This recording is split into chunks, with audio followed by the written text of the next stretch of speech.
S, ಇನ್ನು ಕಾಂಗ್ರೆಸ್ ಸರ್ಕಾರದ 2 ವರ್ಷದ ಸಾಧನಾ ಸಮಾವೇಶದ ವಿಚಾರವಾಗಿ ಇವತ್ತು ಕಲಬುರಗಿಯಲ್ಲಿ ಮಾಜಿ ಶಾಸಕ ರಾಜ್ಕುಮಾರ್ ಪಾಟೀಲ್ ತೆಲುಕರ್ ಹೇಳಿಕೆಯೊಂದನ್ನು ನೀಡಿದ್ದಾರೆ. ಯಾವ ಪುರುಷಾರ್ಥಕ್ಕಾಗಿ ಕಾಂಗ್ರೆಸ್ ಈ ಸಾಧನಾ ಸಮಾವೇಶವನ್ನು ಮಾಡ್ತಿದೆ? ರಾಜ್ಯದಲ್ಲಿ ಗ್ಯಾರಂಟಿ ಯೋಜನೆಗಳಿಂದ ಅಭಿವೃದ್ಧಿ ಸಂಪೂರ್ಣವಾಗಿ ಕುಂಠಿತವಾಗಿದೆ. ಎಲ್ಲ ವಸ್ತುಗಳ ಬೆಲೆ ಏರಿಕೆಯಿಂದ ಜನಸಾಮಾನ್ಯರು ತತ್ತರಿಸಿ ಹೋಗಿದ್ದಾರೆ. ಮಹಾಮಳೆಯಿಂದ ರಾಜಧಾನಿ ಬೆಂಗಳೂರನ್ನ ಕಾಪಾಡೋರು ಯಾರಿಲ್ಲ. ಭ್ರಷ್ಟಾಚಾರದ ಮೂಲಕ ಜನರ ರಕ್ತವನ್ನ ಹೀರುವಂತ ಕೆಲಸ ನಡೀತಿದೆ. ರಾಜ್ಯದಲ್ಲಿ ಏನ್ ಅಭಿವೃದ್ಧಿ ಮಾಡಿದ್ದೀರಿ ಅಂತ ಸಾಧನ ಸಮಾವೇಶ ಮಾಡಲು ಹೊರಟಿದ್ದೀರಿ. ಸಚಿವ ಪ್ರಿಯಾಂಕ್ ಖರ್ಗೆಗೆ ತಮ್ಮ ಕ್ಷೇತ್ರದಲ್ಲಿ ಏನ್ ನಡೀತಿದೆ ಅನ್ನೋದೇ ಗೊತ್ತಿಲ್ಲ. ಇದೀಗ ಪ್ರಿಯಾಂಕ್ ಖರ್ಗೆ ರಾಜ್ಯ ಬಿಟ್ಟು ದೇಶ ಅಂತಾರಾಷ್ಟ್ರೀಯ ರಾಜಕಾರಣದ ಬಗ್ಗೆ ಟೀಕೆ ಮಾಡ್ತಾರೆ. ಮೆಡಿಕಲ್ ಮಾಫಿಯಾ ಜೊತೆ ಸೇರಿಕೊಂಡು ಸರ್ಕಾರಿ ಆಸ್ಪತ್ರೆಗಳಲ್ಲಿ ಜನರಿಕ್ ಔಷಧಿ ಅಂಗಡಿಗೆ ಸ್ಥಳ ಕೊಡ್ತಿಲ್ಲ. ಸಿದ್ದರಾಮಯ್ಯನವರೇ, ನಿಮ್ಮ ಅವಧಿ ಮುಗ್ದಿದೆ, ನಿಮ್ಮವರೇ ನಿಮ್ಮನ್ನ ಕೆಳಗಿಳಿಸಲು ಸಜ್ಜಾಗಿದ್ದಾರೆ. 2ನೇ ವರ್ಷದಲ್ಲಿ ನೀವು ಮಾಡಿರುವ ಬ್ರಹ್ಮಾಂಡ ಭ್ರಷ್ಟಾಚಾರದ ಬಗ್ಗೆ ಸಿಎಂ ಉತ್ತರ ಕೊಡಲಿಕ್ಕೆ ಸಾಧನ ಸಮಾವೇಶ ಮಾಡಿಕೊಳ್ಳಲಿ ಅಂತ ಇವರು ಕಿಡಿಯನ್ನ ಕಾರಿರುವಂಥದ್ದು. ಇನ್ನು ಕಲ್ಯಾಣ ಕರ್ನಾಟಕ ಭಾಗದಲ್ಲಿ ಏನ್ ಅಭಿವೃದ್ಧಿ ಮಾಡಿದ್ದೀರಿ ಅಂತ ಇಲ್ಲಿ ಸಾಧನ ಸಮಾವೇಶವನ್ನ ಮಾಡ್ತಿದ್ದೀರಿ ಅಂತ ಅವರು ಗರಂ ಆಗಿರುವಂಥದ್ದು. ಯಾವ ಪುರುಷಾರ್ಥಕ್ಕೆ ಕಾಂಗ್ರೆಸ್ ಸರ್ಕಾರ 2 ವರ್ಷಗಳ ಸಾಧನಾ ಸಮಾವೇಶವನ್ನು ಮಾಡಲಿಕ್ಕೆ ಹೊರಟಿದೆ ಅಂತ ಹೇಳಿ ನಾನು ಮಾನ್ಯ ಸಿದ್ದರಾಮಯ್ಯನವರು, ಮಾನ್ಯ ಮುಖ್ಯಮಂತ್ರಿ ಸಿದ್ದರಾಮಯ್ಯನವರನ್ನ ಕೇಳಕ್ಕೆ ಇಷ್ಟಪಡ್ತೇನೆ. ಯಾವ ಕಾರಣಕ್ಕೆ 2 ವರ್ಷಗಳ ನಿಮ್ಮ ಸಾಧನೆ ಏನು? ಬೆಲೆ ಏರಿಕೆಯ ಬರೆ ಇದು ನಿಮ್ಮ ಸಾಧನೆನಾ? ಭ್ರಷ್ಟಾಚಾರವೇ ನಿಮ್ಮ ಸಾಧನೆ? ಅದನ್ನೇ ಹೇಳಲಿಕ್ಕೆ ನೀವು ಇವತ್ತು ಸಾಧನಾ ಸಮಾವೇಶ ಮಾಡ್ತಾ ಇದ್ದೀರಾ? ಕರ್ನಾಟಕಕ್ಕೆ ಸಿಗಬೇಕಾದಂತ ನೀರು ತಮಿಳುನಾಡು ತೆಲಂಗಾಣಕ್ಕೆ ಹರಿಸಿದ್ದೇ ನಿಮ್ಮ ಸಾಧನೆನಾ? ಉದ್ಯೋಗದ ಕನಸನ್ನ ಕಂಡಂತ ಯುವಕರಿಗೆ ಉದ್ಯೋಗ ನೀಡದೆ ಎಲ್ಲ ಪ್ರಾಧಿಕಾರಗಳು ನಡೆಸುವಂತ ಪರೀಕ್ಷೆಗಳಲ್ಲಿ ಹಗರಣಗಳು, ಅದನ್ನ ಹೇಳಲಿಕ್ಕೆ ನೀವು ಸಾಧನೆ ಸಮಾವೇಶವನ್ನು ಮಾಡ್ತಾ ಇದ್ದೀರಾ? ಇವತ್ತು ಜನ ನಿಮ್ಮ ಹೊಡೆತಕ್ಕೆ ತತ್ತರಿಸಿ ಹೋಗಿದ್ದಾರೆ.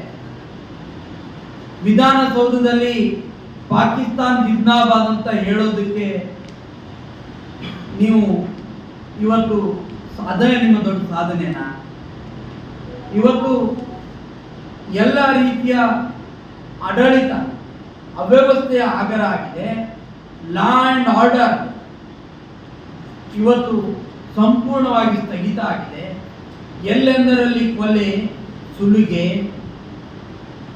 ಸರ್ಕಾರದ ಪರವಾಗಿ ದನಿ ಎತ್ತುವಂತವರ ವಿರುದ್ಧ ಇವತ್ತು ದೌರ್ಜನ್ಯವನ್ನು ಮಾಡ್ತಕ್ಕಂಥದ್ದು, ಭ್ರಷ್ಟಾಚಾರವನ್ನು ನಿಗ್ರಹ ಮಾಡಬೇಕಾದಂಥ ಸಂಸ್ಥೆಗಳನ್ನ ನಿಮ್ಮ ನೇರಕ್ಕೆ ಅದನ್ನ ನಿಮ್ಮ ಮಾತು ಕೇಳೋ ರೀತಿಯಲ್ಲಿ ಅದರ ಹಲ್ಲುಗಳನ್ನು ಕಿತ್ತಿರುವಂಥದ್ದು.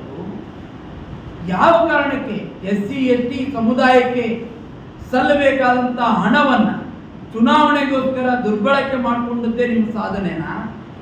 ಮಾನ್ಯ ಸಿದ್ದರಾಮಯ್ಯನವರೇ, ಇವತ್ತು 60% ಅಲ್ಲ 100ಕ್ಕೆ 100ರಷ್ಟು ನಿಮ್ಮ ಲಂಚಗುಳಿ ಸರ್ಕಾರ ಅಂತೇಳಿ ಇವತ್ತು ಗುತ್ತಿಗೆದಾರರ ಸಂಘ ನಿಮ್ಮ ಬಗ್ಗೆ ಮಾತಾಡ್ಕೊಳ್ತಾ ಇದೆ.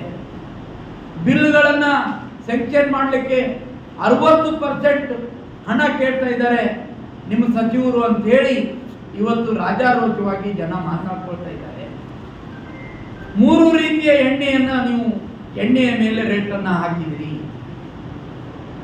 ಗಾಡಿಗೆ ಹಾಕುವ ಎಣ್ಣೆಗೂ ದರ ಏರಿಸಿದ್ರಿ, ಅಡುಗೆಗೆ ಹಾಕುವ ಎಣ್ಣೆಗೂ ದರ ಏರಿಸಿದ್ರಿ, ನೆಮ್ಮದಿಯಿಂದ ಮಲ್ಕೋಬೇಕು ಅಂತ ಸಾಯಂಕಾಲ ಶ್ರಮಜೀವಿ ಹಾಕುವ ಎಣ್ಣೆಗೂ ನೀವು ಬೆಲೆ ಏರಿಸಿದ್ರಿ. ಯಾವುದಕ್ಕೆ ನೀವು ಬಿಟ್ಟಿದ್ದೀರಿ? ಮಾನ್ಯ ಸಿದ್ದರಾಮಯ್ಯನವರೇ, ಮಾನ್ಯ ಕಾಂಗ್ರೆಸ್ಸಿನ ಸಚಿವರೇ, ನಾನು ನಿಮ್ಗೆ ಕೇಳ್ತೇನೆ, ಕಲ್ಯಾಣ ಕರ್ನಾಟಕದ ಬಗ್ಗೆ ಬಹಳಷ್ಟು ಮಾತನಾಡುವಂತ ನೀವು 2 ವರ್ಷ ಆಯ್ತು ಆಡಳಿತಕ್ಕೆ ಬಂದು ಒಂದೇ ಒಂದು ಉದ್ಯೋಗವನ್ನು ತುಂಬತಕ್ಕಂಥ ಕೆಲಸ ಮಾಡಲಿಲ್ಲ. 17,000 ಕಲ್ಯಾಣ ಕರ್ನಾಟಕ ಭಾಗದ ಹುದ್ದೆಗಳನ್ನು ನೀವು ತುಂಬಬೇಕಾಗಿತ್ತು, ಇವತ್ತು ತುಂಬಲಿಲ್ಲ. ಕಲ್ಯಾಣ ಕರ್ನಾಟಕಕ್ಕೆ ಅನ್ಯಾಯ ಮಾಡಿದ್ದಕ್ಕೋಸ್ಕರ ಅದನ್ನು ನಿಮ್ಮ ಸಾಧನೆ ಅಂತ ನೀವು ಹೇಳ್ತೀರಾ? ನಾನಿವತ್ತು ಕಾಂಗ್ರೆಸ್ ಸರ್ಕಾರಕ್ಕೆ ಕೇಳ್ತೇನೆ, ಇವತ್ತು ಕರೆಂಟ್ ರೇಟ್ ಹೆಚ್ಚಿಗೆ ಮಾಡಿದ್ರಿ, ಬಸ್ ರೇಟ್ ಹೆಚ್ಚಳ ಮಾಡಿದ್ರಿ, ದಿನಸಿ ಅಂಗಡಿಗಳ ರೇಟನ್ನು ಹೆಚ್ಚು ಮಾಡಿದ್ರಿ, ಹಾಲಿನ ದರವನ್ನ ಹೆಚ್ಚಳ ಮಾಡಿದಿರಿ. ಸಾಲೋದಿಲ್ಲ ಅಂತ ಹೇಳಿ ಇವತ್ತು ಸ್ಟ್ಯಾಂಪ್ ಡ್ಯೂಟಿ ದರ ಹೆಚ್ಚಳ ಮಾಡಿದಿರಿ. ಆಸ್ತಿಯ ಮೌಲ್ಯದ ದರಗಳನ್ನು ಹೆಚ್ಚಳ ಮಾಡಿದಿರಿ. ಎಜುಕೇಶನ್ ಮಕ್ಕಳು ತುಂಬುವಂತ ಫೀಸ್ಗಳು ಕೂಡ ಹೆಚ್ಚಳ ಆದವು. ಇವತ್ತು ಯಾವುದಕ್ಕೆ ನೀವು ಬಿಟ್ಟಿದ್ದೀರಿ? ನಾನು ಕೇಳ್ತಾ ಇದ್ದೀನಿ, ತುಷ್ಟೀಕರಣವೇ ನಿಮ್ಮ ಸಾಧನೆಯ? ಹಿಂದುಳಿದ ವರ್ಗದ ಹೆಸರು ಹೇಳ್ಕೊಂಡು ಆಯ್ಕೆಯಾಗಿ ಬಂದಂತ ನಿಮ್ ಸರ್ಕಾರ ಸಿದ್ದರಾಮಯ್ಯನವರೇ, ಹಿಂದುಳಿದ ವರ್ಗದವರಿಗೆ ನೀವೇನ್ ಮಾಡಿದಿರಿ? ಅದನ್ನು ಬಿಟ್ಟು ಅಲ್ಪಸಂಖ್ಯಾತರಿಗೆ ಓಲೈಕೆಗೋಸ್ಕರ ಎಲ್ಲಾ ಟೆಂಡರ್ಗಳಲ್ಲಿ 4% ಧರ್ಮಾಧಾರಿತವಾದ ಯಾವುದೇ ರೀತಿಯ ರಿಸರ್ವೇಶನ್ ನಮ್ಮ ಸಂವಿಧಾನ ವಿರೋಧ ಮಾಡುತ್ತೆ. ಡಾಕ್ಟರ್ ಬಾಬಾ ಸಾಹೇಬ್ ಅಂಬೇಡ್ಕರ್ ಬಗ್ಗೆ ಮಾತಾಡುವಂತ ಪ್ರಿಯಾಂಕಾ ಖರ್ಗೆ ಅವರೇ, ಅಂಬೇಡ್ಕರ್ ಅವರು ಬರೆದ ಸಂವಿಧಾನಕ್ಕೆ ಇಲ್ಲಿ ಲೋಪ ಆಗ್ತಾ ಇದೆ. ಧರ್ಮಾಧಾರಿತವಾದಂತ ಇವತ್ತು ರಿಸರ್ವೇಶನ್ ಅನ್ನ ಟೆಂಡರ್ ನಲ್ಲಿ ಕೊಡ್ತಕ್ಕಂಥ ತೀರ್ಮಾನ ಸರ್ಕಾರ ತಗೊಳ್ಳುತ್ತೆ. ಖರ್ಗೆ ಅವರಾಗ್ಲಿ, ದಲಿತರಾಗ್ಲಿ, ಹಿಂದುಳಿದವರಾಗ್ಲಿ ತುಟಿ ಬಿಟ್ಟೋದಿಲ್ಲ. ಯಾಕೆ? ಕಾಂಗ್ರೆಸ್ ಸರ್ಕಾರದಲ್ಲಿ ನೀವು ತುಟಿ ಬಿಕ್ಕಿದ್ರೆ ನಿಮ್ದು ಏನಾದ್ರೂ ತೊಂದರೆ ಆಗುತ್ತೆ ಅಂತನಾ? ಹಿಂದುಳಿದ ವರ್ಗದವರಿಗೆ ನಿಜವಾಗ್ಲೂ ಸಿಗಬೇಕಾದಂತ ನ್ಯಾಯ ಈ ಸರ್ಕಾರದಲ್ಲಿ ಸಿಗ್ತಾ ಇದೆ. ದಲಿತರ ಉದ್ಧಾರಕ್ಕೆ ಆಗಿ ಮೀಸಲಿಟ್ಟಂತ ಹಣ ಅದನ್ನು ಡೈವರ್ಟ್ ಮಾಡಿ ಬೇರೆ ಬೇರೆ ಕೆಲಸಗಳಿಗೆ ಬಳಸ್ತಕ್ಕಂಥ ಕೆಲಸ ಈ ಕಾಂಗ್ರೆಸ್ ಸರ್ಕಾರ ಮಾಡಿದೆ. ಆದ್ರೆ ಪ್ರಿಯಾಂಕಾ ಖರ್ಗೆ ಅವರು ಸೇರಿದಂತೆ ಯಾವುದೇ ದಲಿತ ಮುಖಂಡರು ಇದರ ಬಗ್ಗೆ ಚಕಾರ ಎತ್ತೋದಿಲ್ಲ.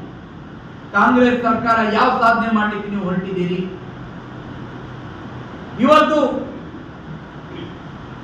ಪಹಲ್ಗಾಮ್ ದಾಳಿಯ ನಂತರದಲ್ಲಿ ಭಾರತ ಯುದ್ಧ ಮಾಡತಕ್ಕಂಥ ಅವಶ್ಯಕತೆ ಇಲ್ಲ ಅಂತ ಹೇಳ್ತಕ್ಕಂಥ ಮುಖ್ಯಮಂತ್ರಿಯವರೇ, ನೀವೇನು ಮಾಡಲಿಕ್ಕೆ ಹೊರಟಿದ್ದೀರಿ?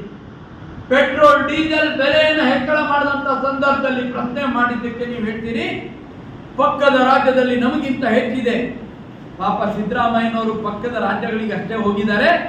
ಇನ್ನು ಸ್ವಲ್ಪ ದಿನ ಹೀಗೆ ತಾಳಿದ್ರೆ ಪಾಕಿಸ್ತಾನ, ಬಾಂಗ್ಲಾದೇಶ, ಶ್ರೀಲಂಕಾದಲ್ಲಿ ನಮಗಿಂತ ಹೆಚ್ಚಿದೆ, ಅದಕ್ಕಾಗಿ ನಾವು ಬೆಲೆ ಹೆಚ್ಚಳ ಮಾಡಿದ್ದೇವೆ ಅನ್ನುವಂತ ದಿನ ಕರ್ನಾಟಕದ ಜನತೆ ಮುಂದೆ ನೋಡೋರಿದ್ದಾರೆ. ಈ ಕಾಂಗ್ರೆಸ್ಸಿನ ಭ್ರಷ್ಟ ಸರ್ಕಾರದ ನೇತೃತ್ವದಲ್ಲಿ ಏನ್ ನಡೀತಾ ಇದೆ? ಇಲ್ಲಿ ಮರಳು ದಂಧೆ, ಅವ್ಯಾತವಾಗಿ ನಡೀತಾ ಇರುವಂತ ಡ್ರಗ್ಸ್ ದಂಧೆ, ಇದಕ್ಕೆ ಯಾವುದೇ ರೀತಿಯ ಕಡಿವಾಣ ಇಲ್ಲ.